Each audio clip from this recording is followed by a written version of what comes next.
நீலகிரி மக்களவை தொகுதி அதிமுக வேட்பாளர் யோகேஷ் தமிழ்ச்செல்வனை ஆதரித்து அதிமுக பொதுச் செயலாளர் எடப்பாடி பழனிசாமி காரமடை பகுதியில் நடைபெற்று வரும் பொதுக்கூட்டத்தில் சிறப்புரையாற்றி வருகிறார். அதன் நேரலை காட்சிகளை தற்போது காணலாம். நான் பல்வேறு இடங்களிலே தேர்தல் சுற்றுப்பயணம் செய்து கொண்டிருக்கின்றேன். அங்கு இருக்கின்ற மக்களுடைய குரல் திமுக ஆட்சி எப்பொழுது வீட்டுக்கு அனுப்புவோம் என்று ஒரே குரல் ஒலித்துக் கொண்டிருக்கின்றது. எங்கே பார்த்தாலும் தமிழ்நாட்டில் நீங்க அனைத்து இந்திய அண்ணா திராவிட முன்னேற்ற கழகம் 10 ஆண்டு சிறப்பான ஆட்சி கொடுத்தனாலதான் நாம எங்க போனாலும் மக்கள் மீண்டும் உங்க ஆட்சி வரணுங்க அப்படின்னு சொல்லுகின்ற அளவிற்கு மக்கள் பேசுகின்ற அளவிற்கு நல்ல ஆட்சி கொடுத்தது அதிமுக அரசாங்கம். இன்றைய தினம் பல்வேறு திட்டத்தை அறிவிச்சாங்க. வடியா திமுக அரசு பல்வேறு திட்டத்தை அறிவிச்சாங்க. நீங்க எண்ணி பார்க்க வேண்டும். திமுகவில் நீட் தேர்வுன்னு எப்பொழுது பார்த்தாலும் திரு ஸ்டாலின் பேசுவது நீட் தேர்வு ரத்து ரத்து என்று. நீட் தேர்வை கொண்டு வந்தது 2010 காங்கிரஸ் தலைமையில் இருக்கிற ஆட்சி. அப்ப திமுக அந்த அமைச்சரவையில் இடம்பெற்றது. அந்த காலகட்டத்தில் தான் நீட் தேர்வை கொண்டு வந்தது திமுக காங்கிரஸ். அதை தடுத்து நிறுத்துவதற்கு போராட்டியது அண்ணா திமுக அரசாங்கம். ஆனா எங்க பார்த்தாலும் பொய்ய திருப்பி திருப்பி சொல்லி உண்மையாக்க பாக்குறாங்க. கிராமத்தில் ஒரு பழமொழி சொல்லுவாங்க, பொய்ய பொருந்துற மாதிரி பேசினா மெய்ய திருத்திருன்னு முழிக்குமா, பொய்ய பொருந்துற மாதிரி பேசினா மெய்ய திருத்திருன்னு முழிக்குமா. மெய்யினா உண்மை. இப்படி பொய்ய பேசி பேசி மக்களிடத்தில் உண்மை மறைக்கிறாங்க. திரு ஸ்டாலின் அவர்களே, தமிழ்நாட்டு மக்கள் அறிவுபூர்வமான மக்கள், சிந்திக்கக்கூடியவர்கள், எது சரி தவறு என்று எடை போட்டு பார்க்கக்கூடிய மக்கள் தமிழ்நாட்டு மக்கள். ஸ்டாலின் அவர்களே, உங்களுடைய பொய்யும் பொருட்டும் எடுபடாது. இந்த தேர்தலில் ஏதோ ஏமாந்து கடந்த முறை திமுக வாக்களித்து இன்றைக்கு ஆட்சியிலே அமர்ந்திருக்கிறீர்கள். கொடுக்கப்பட்ட ஆட்சியை சரியான முறையிலே நீங்கள் ஆட்சி புரிய வேண்டும் என்று நாங்கள் பலமுறை எச்சரித்துக் கொண்டிருக்கின்றோம்.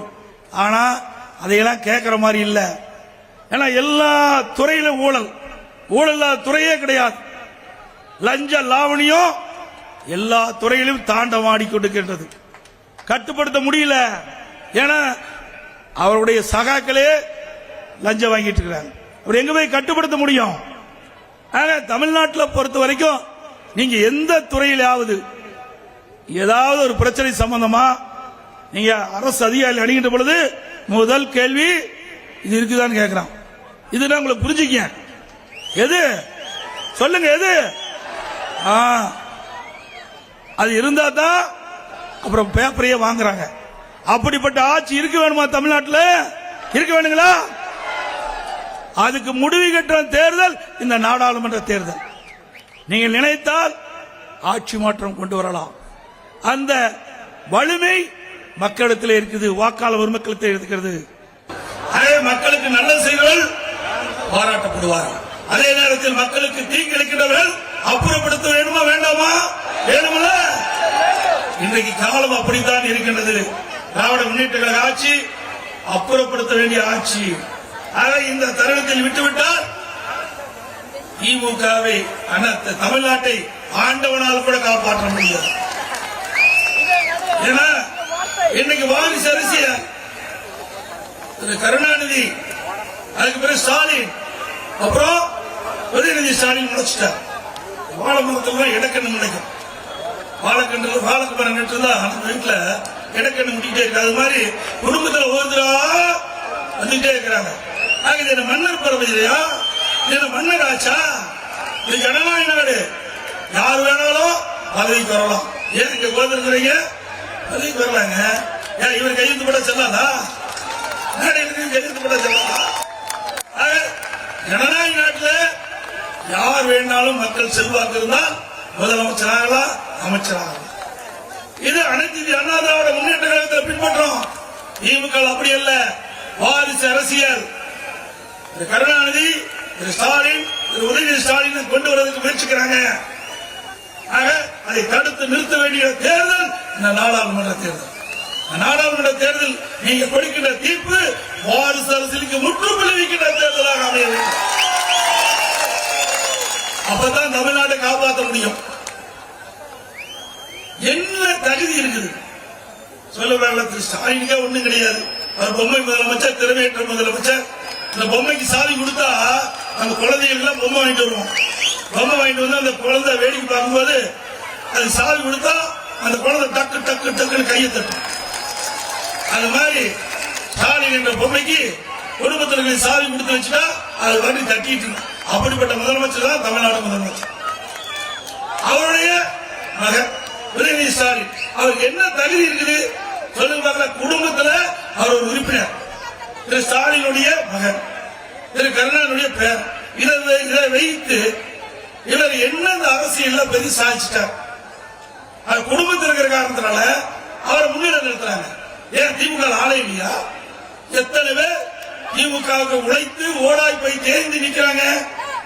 எத்தனை பேர் சட்டமன்றத்தில் முன் வரிசையில் மூத்த அமைச்சிருக்கிறாங்க. அது யாரோ ஒருத்தர் கொடுங்க முடியாது. ஸ்டாலின் இன்னொன்னு பேசுறார். ஒரு இடத்துல எடப்பாடி பழனிசாமி மற்ற எதிர்கட்சி எல்லாம் திமுக ஒரு குடும்ப அரசியல் என்று சொல்லிக் கொடுக்கிறார். அதுக்கு அவர் பதில் சொல்றாரு, ஆமா நாங்க குடும்பம் தான், எங்க கட்சி நிர்வாகிகள் தொண்டர்கள் எல்லாம் சேர்ந்தது குடும்பம் தான். சரி மகிழ்ச்சி. அந்த குடும்பத்தில் ஒருத்தர் பதவி உடையது அதான் நீங்க கட்சி நிர்வாகிகள் ஒரே குடும்பம் சொல்கின்ற திரு ஸ்டாலின் அவர்களே, அந்த குடும்பத்தில் ஒருவரை எடுத்து நீங்க திமுக கட்சி தலைவர் என்று அறிவிங்க. அடுத்து எனக்கு முன்னாடி அவர் முதலமைச்சர் வரும் சொல்லுங்க, நாங்க ஏத்துக்கிறோம். அதெல்லாம் சொல்லவே மாட்டாங்க. ஏன்னா நிர்வாகி தொண்டர் உழைக்கிறதுக்கு பிறந்தவர்கள். ஆனா குடும்பத்தை சேர்ந்ததால் ஆட்சி அதிகாரம் அனுபவிக்க வேண்டும், அதுக்கு பிறந்தவர்கள். ஆக திமுக என்று சொன்னால் ரெட்ட வேடம் போடுகின்ற ஒரே கட்சி தமிழ்நாட்டில் திமுக தான். வேற ஒண்ணு திமுக ஆட்சியில் பார்க்க முடியாது. இன்றைக்கு துடித்துக் கொண்டதற்கு என்ன காரணம்? இந்தியா கூட்டணிங்கிறார். இந்தியா கூட்டணிக்கு யார் பிரதமர் நான் சொல்ல முடியுமா? முடியாது.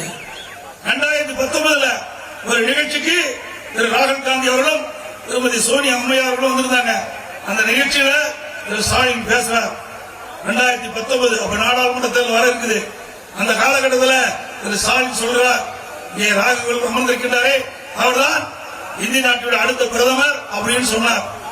இவர் சொன்னது மிகப்பெரிய ராசியானால் சொன்னார். ஒவ்வொரு முறையும் எதிர்கட்சி அந்தஸ்து காங்கிரஸ் கிடைச்சது. 2019 எதிர்கட்சி அந்தஸ்தும் கிடைக்கல. அப்படிப்பட்ட ராசியான ஆளு இந்தியா கூட்டணி பத்தி பேசுறார்.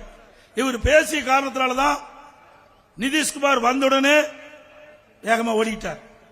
26 கட்சி வந்தவுடனே நிதிஷ்குமார் அந்த கூட்டணியிலிருந்து விலகி போயிட்டார்.